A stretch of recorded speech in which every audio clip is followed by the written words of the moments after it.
Dynamic Success the Junior College. Enter to win. Masters in MPC and BPC. अस्सलाम वालेकुम नाज़रीन, आइए नज़र डालते हैं देश की राजधानी नई दिल्ली और उत्तर प्रदेश से खास खबरों पर।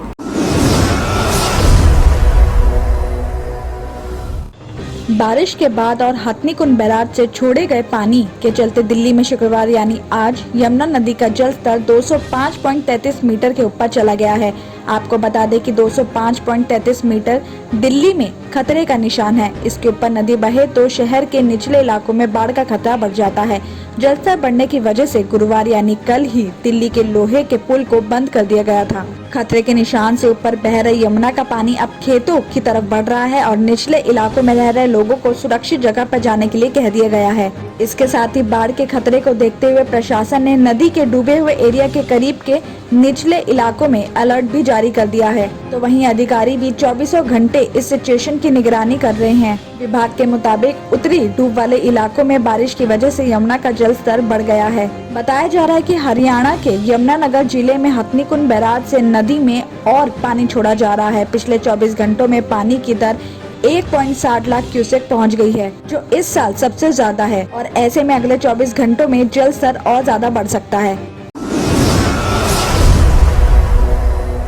यूपी गेट पर 3 कृषि कानून के खिलाफ आंदोलन वाली जगह पर पश्चिम बंगाल की मुख्यमंत्री ममता बनर्जी के पहुंचने की खबर पर पुलिस के अधिकारी सुबह से ही अलर्ट पर हैं। लोकल इंटेलिजेंस यूनिट की टीम बम और डॉग स्क्वाड के साथ आंदोलन की जगह पर निगरानी बनाए हुए हैं। वहीं इससे पहले यूपी गेट पर किसान नेता राकेश टिकैत से मुलाकात करने बिहार के पूर्व कृषि मंत्री नरेंद्र सिंह भी पहुंचे और दोनों के बीच करीब 1 घंटे तक मीटिंग भी चली। मंत्री नरेंद्र सिंह ने कहा कि राकेश टिकैत के साथ मीटिंग में आंदोलन को व्यापक रूप देने पर बातचीत हुई है, जिसमें बिहार के अंदर जेपी आंदोलन की तरह कृषि कानून के खिलाफ चल रहे आंदोलन को बड़ा किया जाएगा। आगे उन्होंने ये भी कहा है कि कृषि कानून सिर्फ हरियाणा, पंजाब और यूपी का ही नहीं बल्कि पूरे देश के लिए है। ऐसे में किसानों के साथ मिलकर आंदोलन को जगह जगह भी पहुंचाया जाएगा और ये कृषि कानून पूरे देश के लिए गलत है।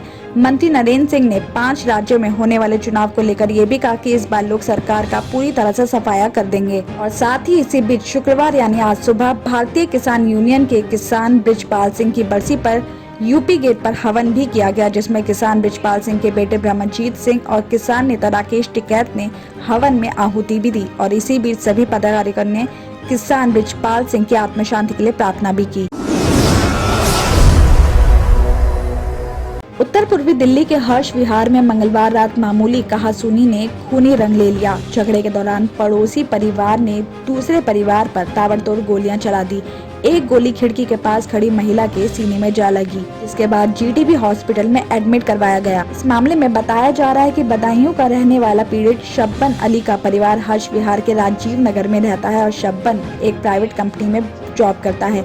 इसके ही गांव का सगीर भी शब्बन के पड़ोस में रहता है और सगीर के खिलाफ पहले से ही कई मामले दर्ज हैं। इस घटना वाले दिन मंगलवार को सगीर के बेटे का जन्मदिन था और उसके घर पर काफी मेहमान भी आए हुए थे। उसके घर के बाहर एक ऑटो खड़ा हुआ था। आरोप है कि शब्बन का बेटा रिहान ऑटो में जाकर बैठ गया और इस बात पर सगीर के घर वालों ने रिहान की कहासुनी हो गई। लेकिन बताया जा रहा है कि उस टाइम तो मामला शांत हो गया, लेकिन रात करीब 12:30 बजे अचानक सगीर और उसके रिश्तेदारों ने शब्बन के घर पर हमला कर दिया। और इस हमले में सगीर, उसकी पत्नी और उसके रिश्तेदार कई लोग शामिल थे। इन लोगों ने करीब 7 राउंड गोलियां भी चलाईं। शब्बन की पत्नी घर में खिड़की के पास ही खड़ी थी, उसके सीने पर गोली लग गई। बाद में सभी आरोपी फरार भी हो गए। पुलिस ने सगीर की पत्नी नगीना और उसके रिश्तेदारों को गिरफ्तार भी कर लिया है और पुलिस पकड़े गए आरोपियों से पूछताछ करके मामले की छानबीन कर रही है।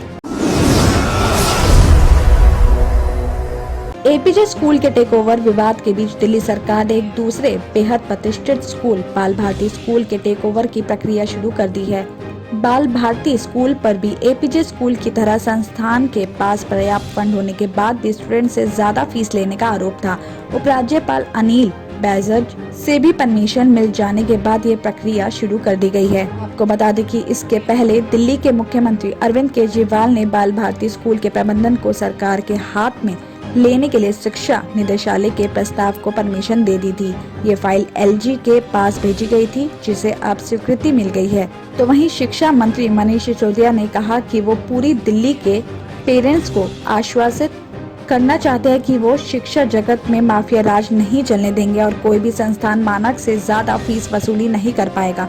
अगर किसी संस्थान ने ज्यादा फीस लेने की कोशिश की तो उसके साथ सख्ती से व्यवहार किया जाएगा। बताया जा रहा है कि शिक्षा निदेशालय ने अपनी जांच में पाया था कि बाल भाटी स्कूल के पास साल 2017-18 में 23.81 करोड़ रुपए बैलेंस था और इस धनराशि में से 20.94 करोड़ रुपए खर्च होने का अनुमान लगाया गया था और इस खर्च के बाद भी स्कूल के पास लगभग 2.88 करोड़ रुपए बचते थे। इसके बाद ये साफ हो जाता है कि स्कूल को फीस बढ़ाने की कोई जरूरत नहीं थी और यही वजह है कि सरकार ने सत्र 2017-18 के लिए स्कूल से फीस बढ़ाने का प्रस्ताव को अस्वीकार कर दिया था। वहीं पेरेंट्स ने भी इसके विरुद्ध शिक्षा निदेशालय को शिकायत भी की थी। आरोप है कि बार बार क्लेरिफिकेशन मांगे जाने के बाद भी स्कूल ने फीस बढ़ाने के संदर्भ में कोई जवाब नहीं दिया था। इसके बाद स्कूल के मैनेजमेंट को सरकार ने अपने हाथों में लेने की प्रक्रिया शुरू कर दी और स्कूल को 10 मई 2019 को नोटिस भी जारी कर दिया गया था।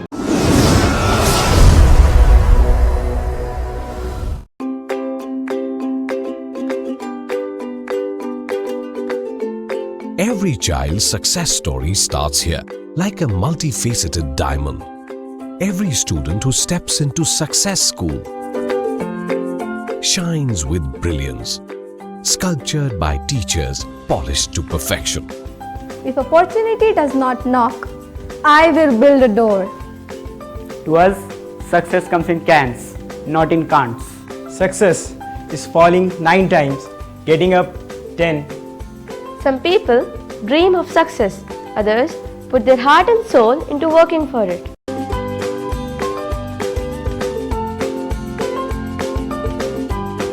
Success, finding oneself.